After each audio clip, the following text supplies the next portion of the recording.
हमारी वृंदावन से प्रीति हो जाए, वृंदावन वासियों से प्रीति हो जाए, वृंदावन के प्रत्येक भाव से प्रीति हो जाए, तो कुछ अभ्यास, कुछ नियम करने की आवश्यकता नहीं, युगल आपके अपने आप हो जाएंगे। जब उनको ये भाव पता चलेगी कि भैया याकू वृंदावन प्रिय लगे, तो फिर आपके कितने दोष, कितने अवगुण, वो कुछ विचार नहीं करेंगे। इनको वृंदावन प्रिय है तो ये हमारे प्रिय है। लोग पूछते हैं, महाराज जी किशोरी जी कैसे राजी होंगी, ठाकुर जी कैसे प्रसन्न होंगे, बिहारी जी हमको कब अपनाएंगे, कब स्वीकार करेंगे? तुम अपनी मन बुद्धि स्थिति सब में वृंदावन को बिठा लो, ठाकुर जी तुमको अपनी स्थिति में बिठा लेंगे। नित्य श्याम सुंदर और किशोरी जी ये भी स्मरण करते हैं, ये भी ध्यान करते हैं। किनका? जो वृंदावन को स्मरण करते हैं, जो वृंदावन से प्रीति करते हैं। वृंदावन साधारण नहीं है बंधुओं।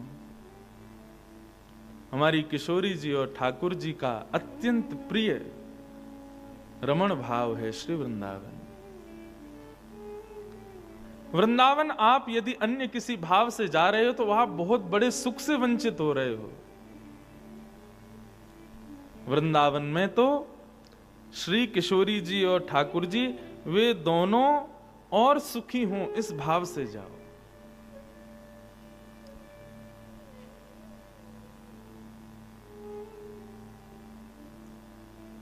एक बार द्वारिकाधीश से अर्जुन ने पूछा, नाथ आप किसका स्मरण करते हो? नित्य प्रातःकाल उठ करके आपकी स्थिति में कौन आता है?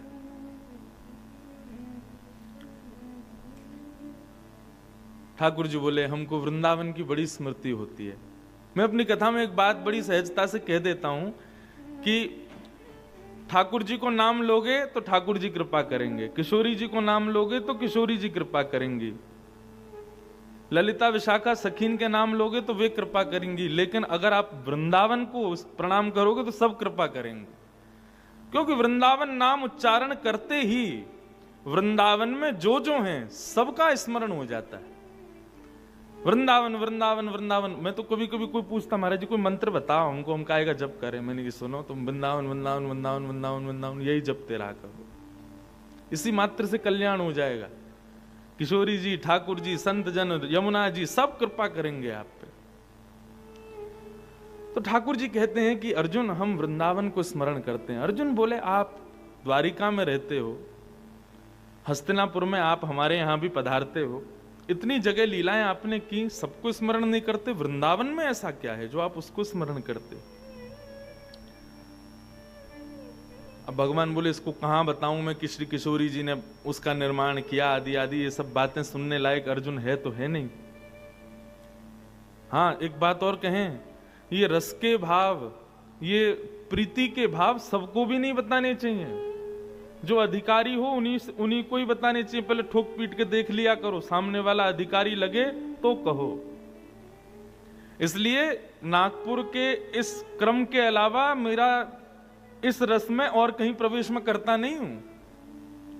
आप अन्य कथाएं सुनेंगे तो वहां तो कथा होती है, और आप कहेंगे तो वो विशेष नहीं, वो बहुत विशेष है। वो अधिकार देती है ना बाकी श्रोताओं को इस रस में आने का, इसलिए वो जरूरी है। जिस प्रकार रत्न का खुलासा नहीं किया जाता कि हमारे घर में कहां रखा है, यदि आप खुलासा कर दोगे तो क्या होगा? चोरों के कान खड़े हो जाएंगे, और वो दिन दूर नहीं होगा कि वो रत्न एक दिन चोरी हो जाएगा। ऐसे ही ये ठाकुर जी के प्रिय भाव, श्री श्यामा जी के प्रिय भाव, श्री वृंदावन का प्रेम, ये रत्न है, इसको छुपा के रखो भैया। कोई बहुत आपका विश्वास पात्र दिखे उसको बताओ, वहां रखा है, ऐसा है। तो ठाकुर जी जल्दी सहज प्रकट नहीं करते वृंदावन के भाव को, वो भी अर्जुन जैसे ज्ञानी के आगे। हाँ, एक बार को उद्धव के आगे प्रकट कर देंगे, अर्जुन के आगे नहीं करते। आप बुरा नहीं मानिएगा, हम वृंदावन वासियों के लिए अर्जुन से ऊपर है उद्धव, क्योंकि वो उद्धव वृंदावन का विद्यार्थी है, उसको ब्रजवासियों ने पढ़ाया है, और सबकी छोड़ो, उसको श्री किशोरी जी ने सुनाया है, पढ़ाया है। विद्यार्थी है वो वृंदावन का, इसलिए हम ब्रजवासियों को उद्धव ज्यादा प्रिय है। अर्जुन बोले कि ऐसा क्या है वृंदावन में जो आप सब छोड़ वृंदावन को याद करते हो? ठाकुर जी बोले, अब तुमको क्या सुनाऊं मैं अर्जुन, स्थिति नहीं है तुम्हारी उतनी, लेकिन चलो जिज्ञासा वृंदावन की कोई प्रकट करे तो वह भी अधिकारी है, किसी ना किसी रूप से तो श्री जी ने उसको याद किया। अर्जुन तुम वृंदावन का नाम भी ले रहे हो, उसके बारे में पूछ रहे हो, तो कुछ तो अधिकार तुमको है, चलो किसी भाव से सही तुमको बताते हैं वृंदावन क्या है। अर्जुन बोले कहां चलें? बोले एक भक्त है बहुत दिन से तपस्या कर रहा, उसको दर्शन देने जा रहा हूं मैं, चलो तुम भी साथ में। अर्जुन बोला चलो। गरुण जी पर भगवान बैठे, पीछे अर्जुन बैठा, और ठाकुर जी पहुंच गए श्वेत द्वीप। हमारे वृंदावन के श्री राधा वल्लभ लाल जी अनंत वर्षों तक श्वेत द्वीप में विराजित, और वहां देवादिदेव महादेव ने उनकी उपासना की। अरे श्वेत द्वीप का इतना सुंदर वर्णन करते हैं अन्य पुराणों में महाराज। अब देखो कथा में कथा आती जाती है, सुनो। मैंने कही ना आज सवेरे पिटारे खुलेंगे, हमारी सेवा में लगे रहते हो, एक आध दिन का अवकाश ले लिया करो, छुट्टी लिया करो। नारद जी बोले क्या करें बताओ, छुट्टी में कहां जाएं? बोले एक काम करो, तुम भक्त अग्रगण्य हो, हरिदास वर्य हो, तो जाओ कुछ हरिदासियों की सुध लेके आओ। तुम हरिदासों में सर्वश्रेष्ठ हो, तो जो बेचारे छोटे मोटे हरिदास हैं उनको मिले आओ, थोड़ा देखे आओ उनको जाके। नारद जी बोले जो आज्ञा। कहां जाएं बताओ? बोले तुम एक काम करो, श्वेत द्वीप जाओ, वहां मेरा एक स्वरूप श्री राधा वल्लभ लाल के रूप में विराजमान है, जहां पर महादेव उसकी आराधना करते हैं, तुम जाओ उनका दर्शन करके आओ। नारद जी बोले ठीक है। अब गरुण जी पर बैठ करके नारद जी पहुंचे श्वेत द्वीप। तब श्वेत द्वीप में देखा लाखों करोड़ों वैष्णव खड़े हैं, और सामने त्रिभंग लली श्री राधा वल्लभ लाल विराज रहे हैं, और देवादिदेव महादेव उनकी आरती कर रहे हैं। पार्वती जी घंटे घड़ियाल बजा रही हैं, गणेश जी, कार्तिकेय जी और समस्त शिव परिवार सब वहां आराधन में लगा है, राधा वल्लभ लाल जी की सेवा चल रही है, और लाखों भक्त उनका दर्शन कर रहे हैं। सबसे पीछे खड़े नारद जी और गरुण जी दर्शन करने लगे। जैसे ही आरती पूर्ण हुई, विश्राम आरती होते ही शंकर जी ने जल से आरती का प्रोक्षण किया, सब में जल लुटाया, सब वैष्णव भुजा उठा के राधा वल्लभ लाल जी की जय जयकार करने लगे। इतने में ही शंकर जी ने जैसे ही पर्दा किया राधा वल्लभ जी के आगे, पर्दा करते ही लाखों असंख्य भक्त जो वहां दर्शन कर रहे थे सब मूर्छित हो गए। पर्दा होते ही मूर्छा हो गई। नारद जी चारों तरफ देखें, बोले ये क्या हुआ? वो भैया गरुण, ये कहा भयो ये सब एक संग मूर्छित कैसे है गए? और अगर यहां की रीति मूर्छित होना है तो हम क्यों खड़े हैं? गरुण जी बोले पता नहीं, देखो एक बार। सबको देखने लगे, कुछ पता ना चले। नब्ज देखी, हार्ट बीट देखी, सांस देखी, सब बंद। मूर्छित नहीं थे, सब मृतक हो गए। नारद जी को विचार में नहीं आ रहा ये हुआ क्या। थोड़ी देर बाद महादेव पुनः पधारे, और पुनः पधार करके जैसे ही कपाट खोले, कपाट खोलते ही सब पुनर्जीवित हो गए, और उठ करके श्री राधा वल्लभ लाल की जय जय जयकार करने लगे, प्रणाम करने लगे। नारद जी बोले ये समझ में नहीं आया हुआ क्या? महादेव से एकांत में जाकर प्रणाम करके कहा भगवान ये इस भाव का थोड़ा उद्घाटन कीजिए, ये हुआ क्या? तो महादेव बोले जैसे संसार के लोगों के प्राण अन्न में बसते हैं, ऐसे श्वेत द्वीप के भक्तों के प्राण श्री राधा वल्लभ लाल जी में बसते हैं। जब तक लाल जी दिख रहे हैं तब तक सब जीवित हैं। लाल जी के दर्शन अनोसर होते ही इतना वियोग होता है कि सब प्राण त्याग देते हैं। नारद जी महाराज ने गरुण जी को देखा, बोले हम नारायण से दूर रहकर के भी जीवित हैं, इसका मतलब हमारी भक्ति की वो पराकाष्ठा नहीं।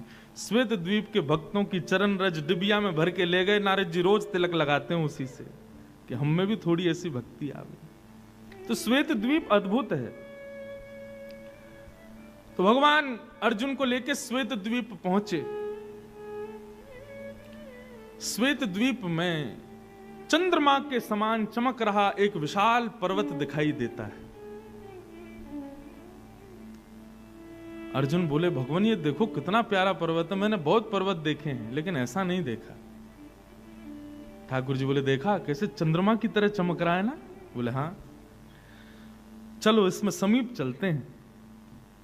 पर्वत पर समीप गए, तभी ऊपर शिखर पर एक महात्मा बैठे तपस्या कर रहे थे। ठाकुर जी बोले, इन्हीं को दर्शन देना है, चलो। ऊपर पहुंचे, ठाकुर जी जाकर के खड़े हो गए। महात्मा तपस्या में बैठे थे, ध्यान में बैठे थे। भगवान ने इतने ही अपने चतुर्भुज रूप को दो भुज रूप में प्रकट किया और त्रिभंग लली बनकर के वेणु वाद्य करने लगे। अर्जुन बोले, कहा कर रहे हो नाथ? बोले, इनके चित्त में हमारी यही छवि बैठी है, इसलिए इनको इसी छवि से दर्शन दे रहे हैं। और ठाकुर जी वेणु वाद्य करने लगे। जैसे ही वेणु बजाई, ठाकुर जी ने महात्मा का रोम रोम पुलकित हो गया। नेत्र खोल करके देखा, त्रिभंग लली श्याम सुंदर सामने खड़े हैं। दंडवत प्रणाम किया, नतमस्तक हो गए। प्रणाम करके ठाकुर जी के सन्मुख बैठे और जिज्ञासा प्रकट की। बोले, नाथ बहुत अभिलाषा थी कि आपका दर्शन हो, परंतु अभिलाषा यह भी थी संग में किशोरी जी आवे। ये आप किस बावड़े को ले आए हो संग में? किशोरी जी आनी चाहिए। तो बोले, बावड़ा नहीं भैया, हमारा सखा है, हमारा भैया है, अर्जुन है। बोले, अच्छा ये अर्जुन है? बोले जी। अर्जुन बोले, महात्मा आपकी तपस्या कब से चल रही है? और ये पर्वत इतना सुंदर, बिल्कुल चंद्रमा की तरह चमक रहा है, इस पर्वत का नाम क्या है? महात्मा मुस्कुराने लगे और मुस्कुरा करके बोले, अर्जुन तुम जिस पर्वत पर बैठे हो ये पर्वत नहीं है। तो क्या है ये? बोले, ये हमारा ही देह है। हर बार हम तप करते हैं और तप करके अपने प्राणों का त्याग कर देते हैं, तो हमारी अस्थियां ही इस पर्वत के रूप में निर्मित होती चली गई हैं। यहां की जड़ से लेकर चोटी तक ये जो कुछ भी तुमको दिख रहा है, ये सब हमारे अनंत देह हैं। और इन अनंत देहों के द्वारा मैंने तप किया, तब जाकर के सौभाग्य मिला। अर्जुन बोले, केवल त्रिभंग लली को देखने के लिए आपने इतना तप किया? हम बोले, नहीं, त्रिभंग लली को देखने के लिए तप नहीं किया था। तो किस लिए किया था? बोले, वृंदावन वास मिले इसलिए किया था। अर्जुन बोले, ठाकुर जी आप तो मांग रहा कुछ है, दे कुछ और रहे हो। इसने बेचारे ने अनंत जीवन व्यर्थ कर दिए वृंदावन वास के लिए, आपने इसको वृंदावन तो दिया नहीं। आप द्वारिका से चल के यहां आ गए, दर्शन दे दिया, अब बेचारी की मनोकामना पूरी तो हुई नहीं।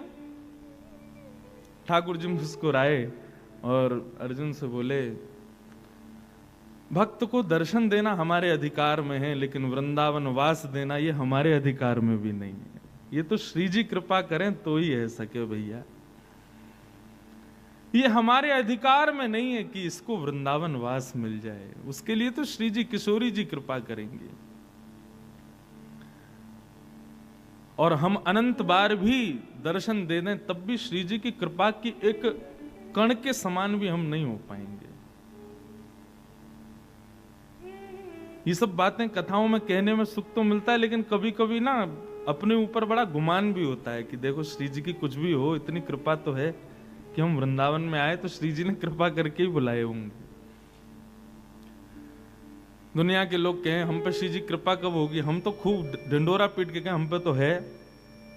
और इसका प्रमाण क्या? हमारा जन्म ही प्रमाण है कि किशोरी जी ने हम पे कृपा तो की। उनको पता तो होगी कि इंद्रेश नाम का कोई व्यक्ति है, उनकी स्मृति में, उनके चित्त में हमारा नाम ही आ जाए, बस इसी से ही कल्याण है हमारा।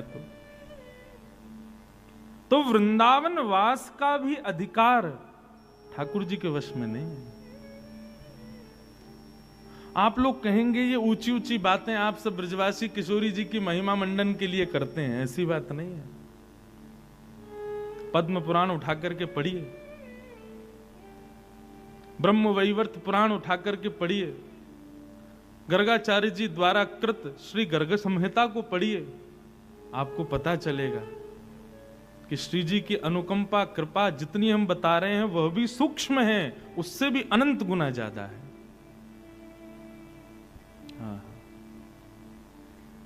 ऐसे वृंदावन का वास।